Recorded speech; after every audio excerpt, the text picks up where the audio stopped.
É o que nós chamamos de voto de silêncio.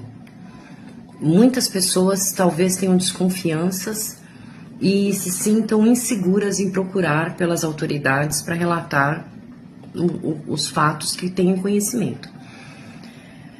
Agora, entre saber de um boato e ter conhecimento de uma prova, é o que separa a legalidade dos atos processuais.